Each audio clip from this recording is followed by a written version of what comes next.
नमस्कार मेरे प्यारे दोस्तों और हॉरर यूनिवर्स के सभी जांबाज साथियों। मैं एक बार फिर से हाजिर हूं आपके अपने इस डरावने ठिकाने पर। सबसे पहले तो मैं आप सबका दिल की गहराइयों से शुक्रिया अदा करना चाहता हूं कि आप इस सफर में मेरे साथ हैं।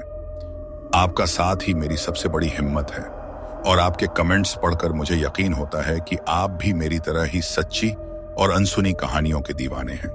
और मैं वादा करता हूं कि मैं हमेशा आपके लिए ऐसी ही कहानियां लाता रहूंगा जो सिर्फ कल्पना नहीं बल्कि किसी की जिंदगी का एक खौफनाक सच रही हैं।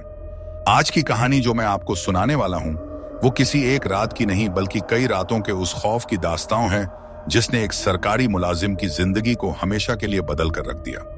ये कहानी है बिजली विभाग में काम करने वाले एक नौजवान लड़के विशाल की, जिसे एक ऐसी जगह भेजा गया जहां जाना मौत को दावत देने जैसा था।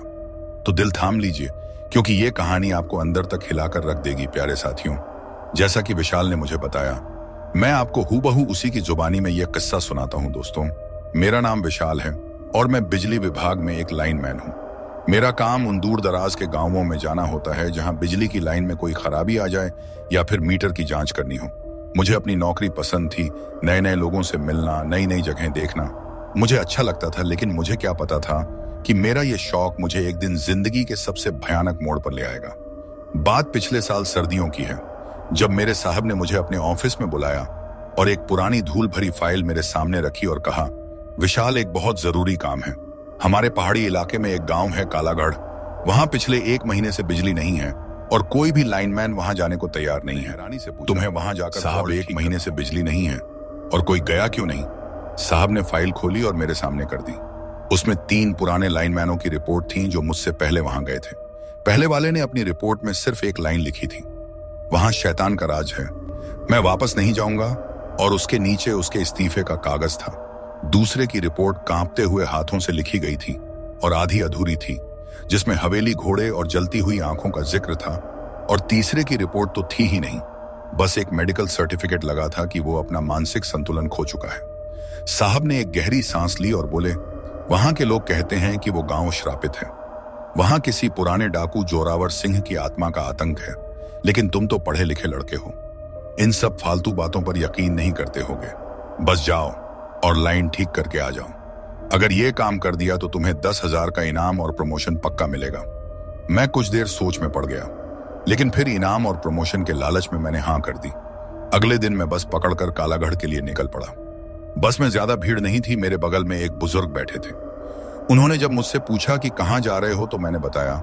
कालागढ़ गांव का नाम सुनते ही उस बुजुर्ग के चेहरे का रंग उड़ गया। उसने अपने कान पकड़ लिए और बोला, बेटा, उस मनहूस जगह का नाम मत लो। कहते हैं वहां आज भी जोरावर सिंह का साया घूमता है, जो किसी भी सरकारी आदमी को जिंदा नहीं छोड़ता। तुम अपनी जान प्यारी है तो यहीं से लौट जाओ। उसकी आंखों में मैंने सच्चा खौफ देखा था, लेकिन मैं सुनसान पहाड़ी सड़क पर उतार दिया जहां से कालागढ़ का रास्ता पैदल तय करना था।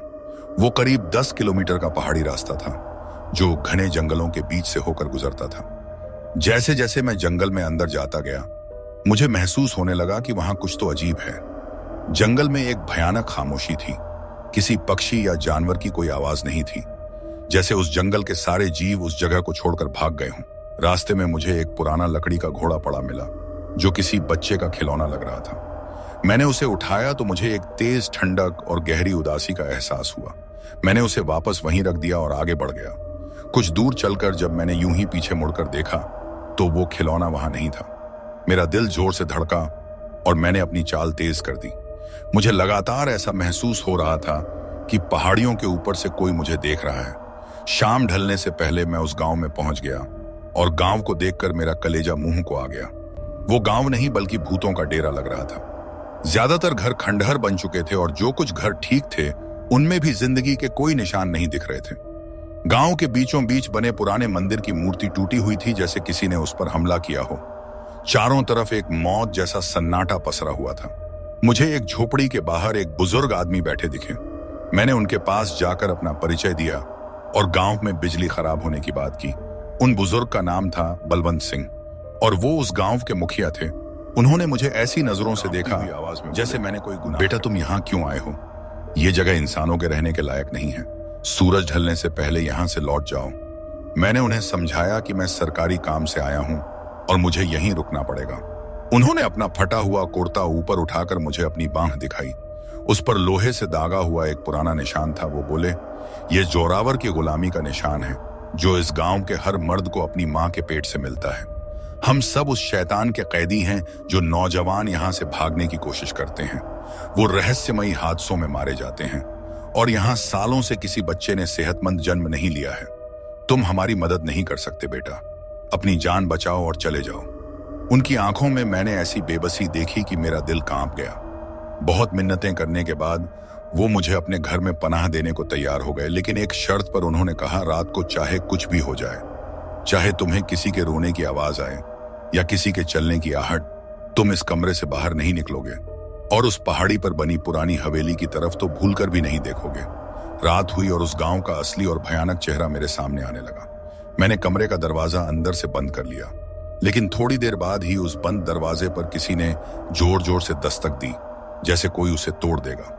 फिर मुझे दूर से घोड़ों के टापों और ढोल नगाड़ों की आवाज आने लगी। ऐसा लगा जैसे कोई फौज मेरे घर के चारों तरफ चक्कर काट रही है।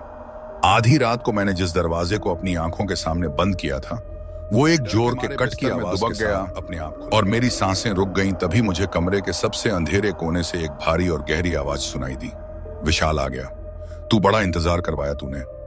उस आवाज में इतनी नफरत और क्रूरता थी कि मेरी रूह तक कांप गई। उस रात मुझे एक पल के लिए भी नींद नहीं आई। सुबह हुई तो मैंने हिम्मत करके बलवंत सिंह से रात की घटनाओं के बारे में पूछा तो वो बस रोने लगे। उन्होंने कहा, बेटा वो जोरावर सिंह था। वो 100 साल पहले इस इलाके का सबसे जालिम डाकू था। वो लोगों को लूटता नहीं था, बल्कि उन्हें तड़पा तड़पा कर मारता था। इसी गांव वालों ने मिलकर उसे धोखा दिया और अंग्रेजों से पकड़वा दिया था। उसे इसी गांव के सामने उसकी हवेली में जिंदा जला दिया गया था। मरते मरते उसने श्राप दिया था कि उसकी आत्मा हमेशा इस जमीन और गांव वालों की नस्लों पर राज करेगी। वो किसी भी बाहरी इंसान, खासकर किसी सरकारी आदमी को यहां बर्दाश्त नहीं करता। मैं समझ गया कि मैं किस मुसीबत में फंस चुका हूं, लेकिन मेरे पास काम पूरा करने के सिवा कोई चारा नहीं था। जांच करने पर पता चला कि फॉल्ट उस पहाड़ी पर बनी हवेली के पास ही था, जहां एक विशाल बरगद का पेड़ बिजली की तारों पर गिरा हुआ था। मैं जैसे जैसे उस पहाड़ी की तरफ बढ़ने लगा, हवा और भी ठंडी और भारी होती जा रही थी। मेरे कानों में किसी के गुस्से में फुसफुसाने की आवाज आने लगी और मुझे लगा जैसे कोई अदृश्य शक्ति ही मेरे सारे औजार अपने आप गर्म होकर लाल हो गए और मेरे हाथ से छूट गए। तभी जोरावर ने मुझ पर अपना दिमागी हमला शुरू किया। मुझे अचानक अपने सामने घर वापस जाने का साफ सुथरा रास्ता दिखाई दिया और अपनी मां की आवाज सुनाई दी, जो मुझे रो रो कर वापस बुला रही थी। मैं उस तरफ भागने ही वाला था कि मुझे बलवंत सिंह की चेतावनी याद आ गई। यह सब छलावा था। जैसे ही मैं रुका, वो मंजर गायब हो गया और जमीन से पत्थर उखड़ उखड़ कर मेरी तरफ आने लगे। जैसे ही मैंने उस पेड़ की डाल को हटाने की कोशिश की, मुझे एक बहुत भारी और गुस्से से भरी आवाज सुनाई दी, दफा हो जा, यहां से ये मेरी सल्तनत है, यहां किसी सरकार का कानून नहीं चलता। और तभी मैंने उस हवेली के टूटे हुए दरवाजे पर उसे देखा। वो एक बहुत ही लंबा और भयानक आदमी था। उसके जिस्म का आधा हिस्सा जला हुआ था और उसमें से धुआं निकल रहा था। उसकी आंखें अंगारों की तरह जल रही थीं और उसके हाथ में एक झंग लगी हुई तलवार थी। वो एक काले घोड़े पर सवार था जिसकी आंखों से भी आग निकल रही थी। वो हवा में तैरता हुआ मेरी तरफ बढ़ने लगा। उसके पास आते ही चारों तरफ बारूद और जले हुए मांस की बदबू फैल गई। मैं बस मौत का इंतजार कर रहा था कि तभी मेरे दिमाग ने उस वक्त काम करना बंद कर दिया। डर के मारे मेरे मुंह से जो निकला वो मैंने कभी सोचा भी नहीं था। मैं अपनी पूरी ताकत से चीखा, तेरा राज खत्म हो चुका है जालिम, अब यहाँ हमारा आया एक पल के लिए ठिठक गया। उसके जले हुए चेहरे पर हैरानी और भयानक गुस्से का भाव एक साथ आया। वो अपनी पूरी ताकत से अपनी तलवार लेकर मुझ पर झपटा। मैं जानता था कि मेरे पास बस कुछ ही पल हैं। मैंने फुर्ती से उठकर पास पड़े एक मोटे तार के टुकड़े को उठाया और उसे टूटी हुई लाइन के दोनों सिरों से जोड़ दिया। जैसे ही तार जुड़ा, एक झोर का धमाका हुआ और हजारों वोल्ट का करंट उस गीली डाल से होता हुआ उस बरगद के पेड़ में दौड़ गया। बिजली के उस जबरदस्त झटके से पूरे पेड़ में जैसे आग लग गई और एक तेज नीली रोशनी चारों तरफ फैल गई। उस आधुनिक और वैज्ञानिक ताकत के सामने वो पुरानी शैतानी शक्ति टिक नहीं पाई। बिजली के हजारों वोल्ट के झटके उस आत्मा के जिस्म से आर पार होने लगे। उसकी आत्मा ने एक ऐसी दर्दनाक और दिल दहला देने वाली चीख मारी जो उस पूरी घाटी में गूंज गई और फिर वो एक काले धुएं में बदलकर उसी हवेली में समा गया और वो विशाल बरगद का पेड़ एक धमाके के साथ फटकर हजारों टुकड़ों में बिखर गया। मैं लड़खड़ाता हुआ उठा और बिना पीछे देखे उस पहाड़ी से नीचे की तरफ भागा। मुझे लगा कि सब कुछ खत्म हो गया है, लेकिन मैं कितना गलत था। मैं जीता नहीं था, बल्कि मैंने तो उस शैतान के लिए एक नया खेल शुरू कर दिया था। जैसे ही मैं पहाड़ी से नीचे उतरा, मुझे एहसास हुआ कि गांव का रास्ता गायब हो चुका है।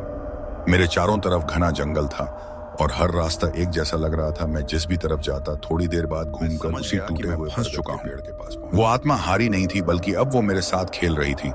उसका भयानक और क्रूर हंसी की आवाज चारों तरफ से आ रही थी। वो कह रही थी, अब तू कहां जाएगा सरकारी कीड़े, ये जंगल मेरा घर है और अब तू मेरा नया खिलौना है। घंटों तक मैं उस भयानक भूल भुलैया में भटकता रहा। मेरी हिम्मत जवाब दे चुकी थी। प्यास के मारे मेरा गला सूख रहा था। तभी मुझे एक छोटी सी नदी बहती हुई दिखाई दी। मैं पानी पीने के लिए झुका ही था कि नदी का साफ पानी अचानक गाढ़े काले खून में बदल गया और उस खून से मुझे उन लोगों की धीमी धीमी आवाजें आने लगीं जिन्हें जोरावर ने सालों पहले मारा था। वो सब एक साथ बोल रहे थे, भागो मत, अब तुम भी हम में से एक हो, तुम कभी यहां से नहीं निकल पाओगे। मैं डर के मारे पीछे हट गया और पागलों की तरह दूसरी दिशा में भागने लगा। भागते भागते मैं गांव के एक पुराने और वीरान हिस्से में पहुंच गया, जहां सब कुछ खंडहर था। वहां मैंने जो देखा उसने मेरी रूह को कंपा कर रख दिया। वहां मैंने उन गांव वालों की आत्माओं को देखा जिन्होंने जोरावर को धोखा दिया था। वो सब एक लूप में फंसे हुए थे। बार बार वो जोरावर को धोखा देते और बार बार जोरावर उन्हें और भी भयानक मौत मारता। वो पारदर्शी शरीर थे, उनकी आंखों में कोई रोशनी नहीं थी, बस बेबसी और दर्द था। उन्होंने मुझे देखा और अपने हाथ मेरी तरफ बढ़ा दिए। वो मुझे नुकसान नहीं पहुंचाना चाहते थे, वो मुझसे मदद मांग रहे थे। एक बुजुर्ग की आत्मा मेरे पास आई और फुसफुसाई, उसे खत्म करो, हमें इस कैद से आजाद करो। उसकी इस बात ने मुझे अंदर तक झकझोर दिया। मैं एक शैतान से नहीं, बल्कि सैकड़ों अतृप्त आत्माओं के दर्द से लड़ रहा था। मैंने अपनी सारी हिम्मत जुटाई और उन आत्माओं की तरफ देखे बिना आंखें बंद करके बस एक ही दिशा में भागना शुरू कर दिया। मैं भागता रहा और मन में अपने घर, अपने माँ बाप का चेहरा याद करने लगा। शायद यही वो चीज थी जिसने उस शैतानी छलावे को तोड़ा और मुझे अचानक गांव की तरफ जाने वाला असली रास्ता दिख गया। मैं किसी तरह अपनी वेई बचाकर गांव में पहुंचा तो देखा कि सालों बाद आज वहां हर घर में बल्ब जल रहा था। लेकिन गांव वाले खुश होने की बजाय खौफ से मुझे देख रहे थे। बलवंत सिंह भागते हुए मेरे पास आए और चीख कर बोले, नादान लड़के, ये तूने क्या कर दिया? तुमने उसे हराया नहीं है, तुमने उस पेड़ को तोड़कर जो उसकी कैद थी, जो उसकी सीमाओं को बांधे हुए थी, उसे आजाद कर दिया है। अब वो सिर्फ इस गांव तक सीमित नहीं रहेगा, अब वो इस पूरी घाटी को निगल जाएगा। वो और भी ज्यादा गुस्से के साथ वापस आएगा। उन्होंने गांव वालों के साथ मिलकर मुझे धक्के मारकर गांव से बाहर निकाल दिया और कहा कि भाग जा, यहां से और कभी लौटकर मत आना। मैं किसी तरह अपनी जान बचाकर वहां से भागा। मैं शहर तो लौट आया, लेकिन मेरी जिंदगी हमेशा के लिए बदल गई। आज भी मुझे उन जलती हुई आंखों और उस दर्दनाक चीख के सपने आते हैं। मैंने बिजली तो ठीक कर दी थी, लेकिन अनजाने में मैंने एक बहुत बड़े शैतान को आजाद कर दिया था। मुझे नहीं पता उस गांव वालों का क्या हुआ, लेकिन मैं ये जानता हूं कि कालागढ़ का खौफ खत्म नहीं हुआ है, बल्कि अब तो बस उसकी असली शुरुआत हुई है। तो साथियों, ये थी विशाल की कहानी, जिसने हमें बताया कि दुनिया में ऐसी भी ताकतें मौजूद हैं जो हमारे विज्ञान और तर्क से बहुत परे हैं। उम्मीद करता हूं कि इस कहानी ने आपके दिल में भी वैसा ही खौफ पैदा किया होगा जैसा मैंने इसे सुनते हुए महसूस किया था। मैं आपके लिए ऐसी ही सच्ची और रोंगटे खड़े कर देने वाली कहानियां लाता रहूंगा। बस आप अपना साथ और विश्वास बनाए रखिएगा। अगर आपके पास भी कोई ऐसा अनुभव है तो बिना झिझके मेरे साथ साझा कीजिए। मिलते हैं अगली कहानी में एक नए खौफनाक सफर के साथ। तब तक के लिए अपना और अपनों का ख्याल रखिए।